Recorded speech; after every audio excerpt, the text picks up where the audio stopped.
I told you I was a church-goer. Yes. So I said that earlier. I was a church-goer and I do worship God normally. And immediately I just, all my past just flashed back. And I just went on my knees and I prayed, I wept, because when I'm telling you about my past, there are things that I cannot even say here publicly. It's still a testimony that is still cooking. Welcome back, extraordinary family. Still on the same episode of telling the experience on Moments with BOT. We have been getting blessed by the experience, the supernatural, the salvation, and the spiritual experience of Miss Renike, and we are here to hear more. So, Miss Renike, how has it been after salvation experience? How has it been turning to Christ and turning away from the world in the aspect of your friends and your previous company? This question actually. When I was in the university, so I had a set of friends that we do roll together. I was still in the world, obviously, then. Yes. So we have friends that we do roll together. But then, one way or the other, we had clash. But when I gave my life to Christ, I still messaged some of them that I'm not okay. Like, I was not okay then. I'm not okay. So we still talk, but the connection cannot be there. The connection is not there. And the kind of friends I keep now, I have a friend, a very close friend of mine, my best friend.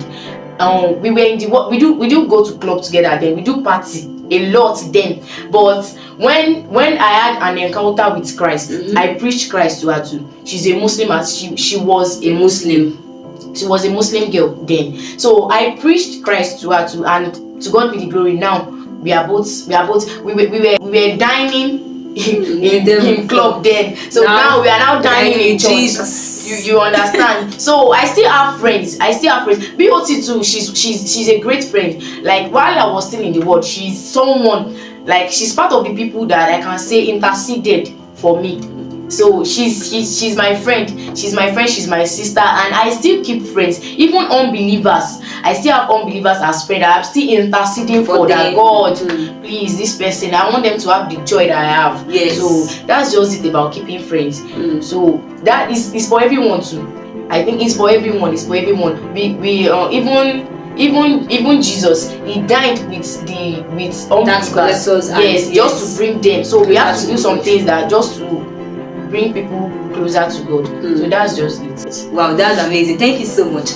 Okay, I'm sorry that the question is becoming too much, but we have to ask this question. No problem. Because sharing the experience is where we pour out ourselves for someone to learn from our story. Yes. So right now, I want to go to the aspect of your family. You said you are the only Christian in your family. How has it been, and how have you been pulling through?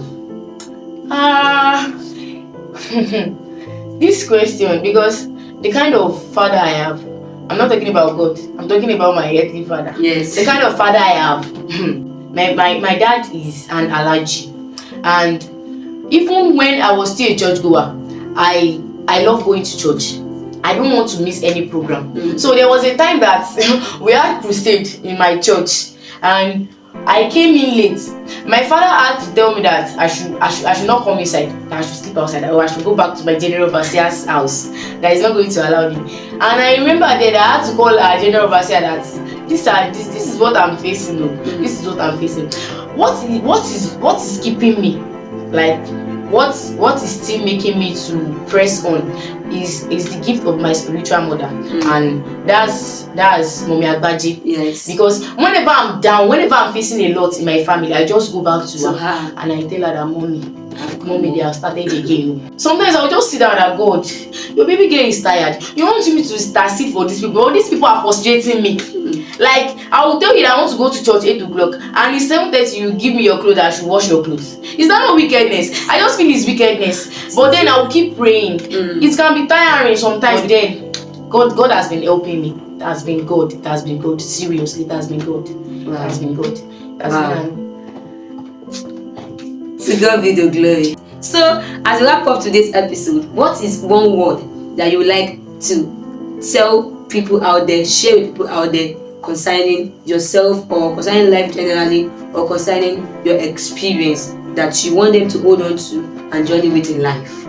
one thing I want to share, or one thing I would love to tell people is that just don't rush yourself. See, the way this physical growth is, that's the way spiritual growth is. Yes. If you are intentional about your growth, you don't have to rush it. Like using the fruit of the spirit, for example, patience.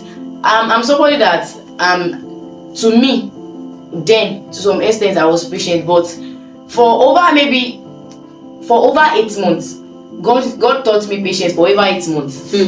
Like I thought I was patient too, but then for 8 months, just one fruit of the spirit. Yes. And we have how many fruit of the spirit? 9. You are wrong. 8 months. Let's just say one year for 9 years. So you have to be patient with everything and just be prayerful and be you. You don't have to force anything, because nowadays we see people that they don't want to know they don't want to know the thing God has planted in them. They are following others' footsteps. You have to be patient and you have to discover yourself. You have to know your purpose. Yes. You have to know your purpose, and this thing is one step after the other. Push anything. Don't force anything. Just make sure that you are walking in oneness with God, oneness with the Holy Spirit. With the Holy Spirit by your side, yes, you'll be an expert in your own field. That's just it. So just take it slow. Don't force our Holy Spirit. Thank you so much for sharing such an extraordinary experience with us. You know, in this world and in this generation that we are, most people think it is a cliche to express our spiritual journey with God, but we are here today so glad, so happy, so amazing to share it, because God has been amazing to us. He has been good, and we'll continue to tell it to the end of the world. So thank you so much for joining us in today's episode. We hope to have you some other time. I'll be glad to come. So extraordinary family, I will see you again. I remain Balogun Oluwatumileno Toluwanimi.